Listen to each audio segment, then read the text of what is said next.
Господи Исусе Христе, Сине Божи, помилуј мја грешного. Кажува човекот, големиот пустиножител од околината на Александрија, Ава Иларион, неколку години му се молеше на Бога да му го открие лукавството на ѓаволот, како тоа му успева да ги оттргне луѓето од добриот пат и да ги направи робови на гревот и на крај да ги фрли во пеколот. Така, една ноќ неговиот ангел чувар го доведе до една провалија. Притоа му рече со себе да понесе крст и од ништо да не се плаши. Имаше видение дека насреде провалијата се појави престол и како доаѓа сатаната и седнува на истиот. Плеснувајќи со дланките, воздухот и целата околина се исполни со ѓаволи. Тогаш тој им рече: Ве собрав тука да ми ја кажете најдобрата мајсторија, со која ги прелестувате и заглупувате луѓето да дојдат во моето царство на вечната мака. На најдобриот ќе му дадам 3 минути управување со пеколот и ќе биде управител на останатите ѓаволи. Излегувајќи еден од мноштвото рече: Жив да си ти и твојата темнина. Еве како јас ги прелестувам луѓето. Едноставно, ќе им речам: човече, ти само оди во црква, пости, моли се, чини милост и други добри дела, но со ѓаволот не ги расипувај односите. Оди во ресторан, оди во кафеана, на игранки, проводи, лотарии, со една цел да се провеселиш додека си на овој свет, бидејќи ѓаволот нема власт на човекот да го натера да прави зло.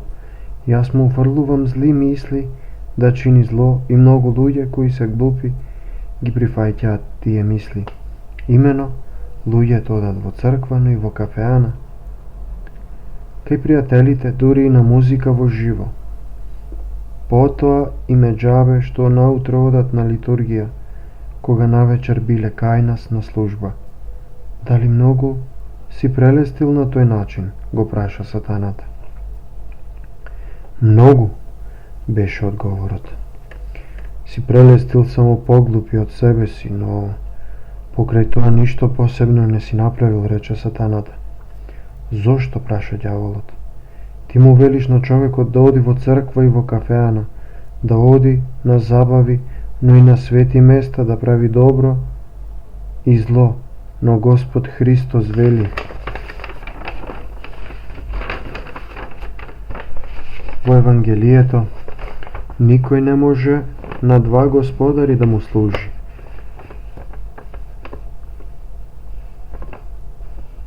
На Бога и на злото ти го натера да греши, а тој можеби не знаеше, но после доаѓа неговиот ангел чувар и му вели: човече, не можеш да одиш по две патеки, со Бога и ѓаволот.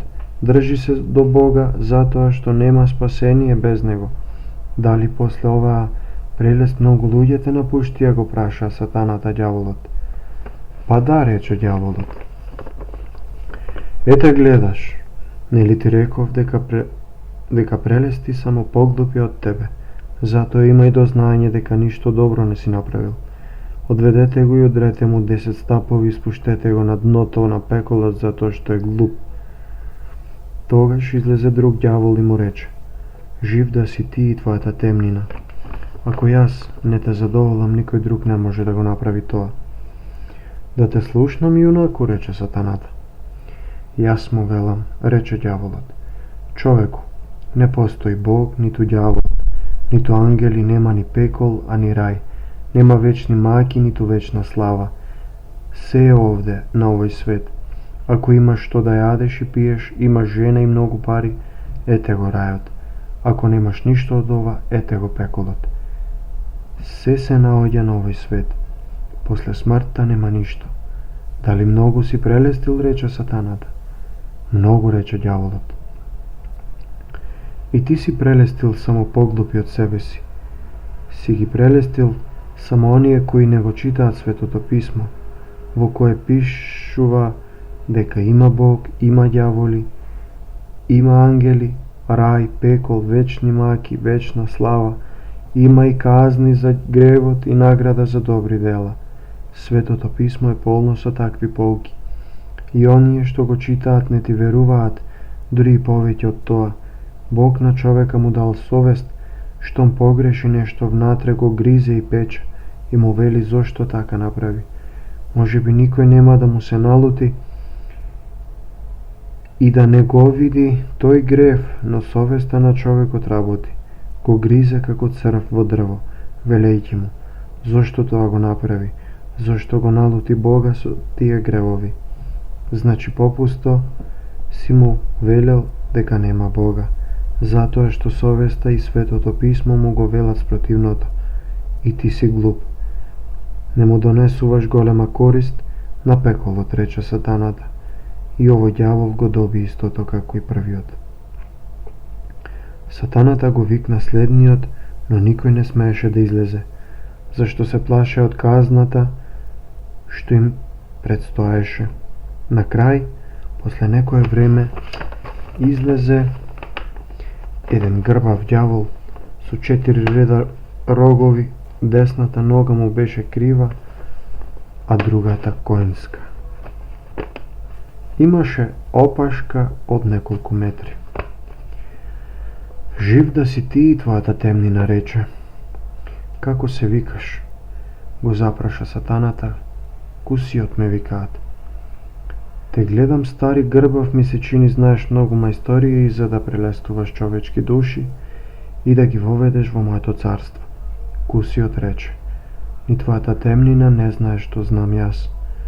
Да видам, рече сатаната. Јас сум остарел во борбата со човечките души. Илјадници години, со мојата мајсторија, многу души фрлам во пеколот. Како што во зима паѓаат снегулки, така и јас секој ден фрлам човечки души во пеколот. Јас не велам како оној првиот ѓавол, затоа што знам дека човекот знае дека не може да му служи на два господари и дека неговиот ангел чувар го води кон Господа, но и не велам како оној вториот дека нема Бога, нема ѓавол, нема ни пекол ни рај. Не, затоа што Светото писмо вели има Бог и ангели и ѓаволи и пекол. На човекот јас му велам, постои Бог, има ѓаволи, има ангели, постои вечна мака за грев и вечна слава за добрите дела. Но има уште време, зарем си глупав? Не мораш денес да го започнеш доброто дело. Ако е дете, јас му велам, за тебе дури сега почнува животот. Доаѓа младоста, треба да се жениш. Треба да се наживееш во овој свет. А на младите им велам, откако ќе се ожениш имаш семејство, после започни добро дело. Сега јади, пии, проживеј, прави зло, млад си или што си. Ќе ти прости Бог, зашто тој ја знае човековата немоќ, покајанието остави го за утре, задутре, за догодина, за подоцна. Сакаш да правиш милост?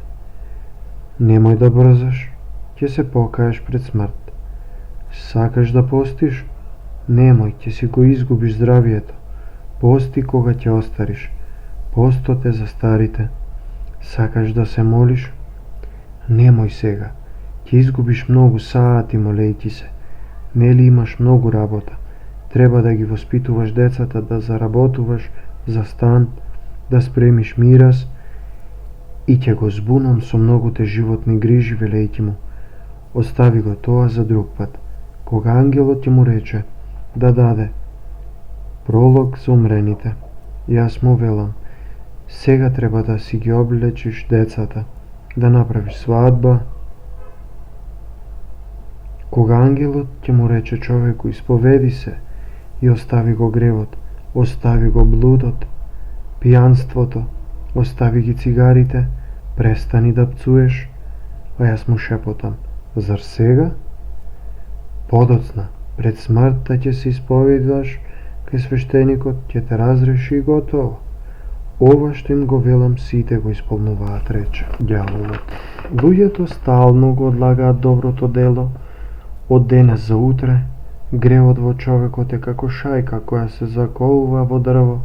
Кога ќе удри шајката неколку пати со чеканот, лесно може да се извади. Ако ја заковаш, до половина потешко може да се извади. Но кога сосема ќе влезе, за да се извади треба да се расцепи дрвото. Така и гревот се заколува во човековата природа преку навиката.